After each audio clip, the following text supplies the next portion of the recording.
Old Sultan by the Brothers Grimm. A shepherd had a faithful dog called Sultan, who was grown very old, and had lost all his teeth.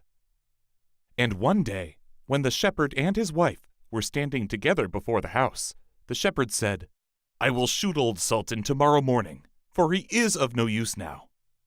And his wife said, "Pray, let the poor faithful creature live.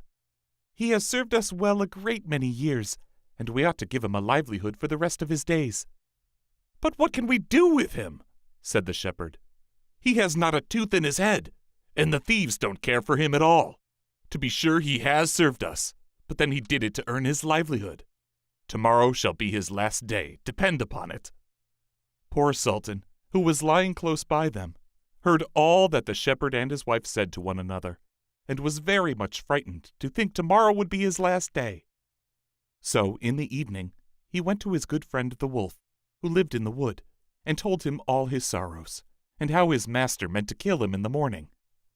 "Make yourself easy," said the wolf. "I will give you some advice.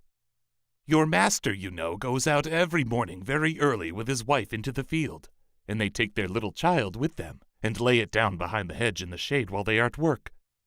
Now do you lie down close by the child, and pretend to be watching it, and I will come out of the wood and run away with it.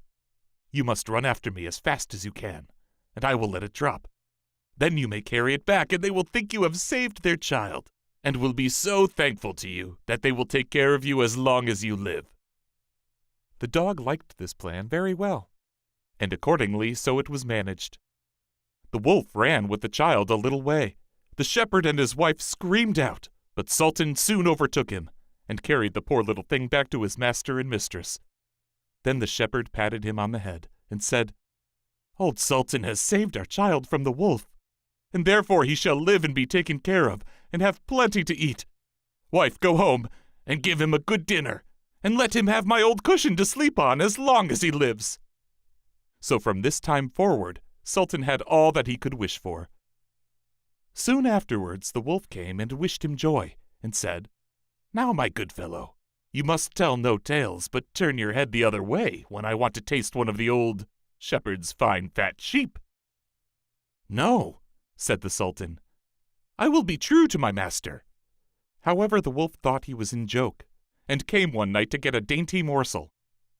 But Sultan had told his master what the wolf meant to do, so he laid wait for him behind the barn door. And when the wolf was busy looking out for a good fat sheep, he had a stout cudgel laid about his back that combed his locks for him finely.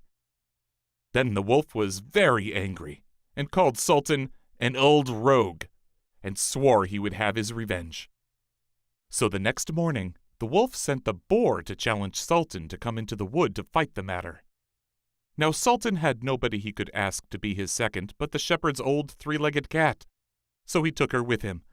And as the poor thing limped along with some trouble, she stuck up her tail straight in the air.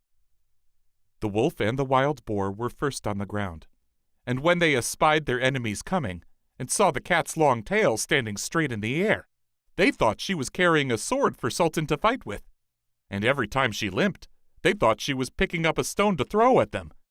So they said they should not like this way of fighting, and the boar lay down behind a bush, and the wolf jumped up into a tree. Sultan and the cat soon came up, and looked about and wondered that no one was there. The boar, however, had not quite hidden himself, for his ears stuck out of the bush, and when he shook one of them a little, the cat, seeing something move, and thinking it was a mouse, sprang upon it, and bit, and scratched it, so that the boar jumped up and grunted and ran away, roaring out, "Look up in the tree! There sits the one who is to blame!"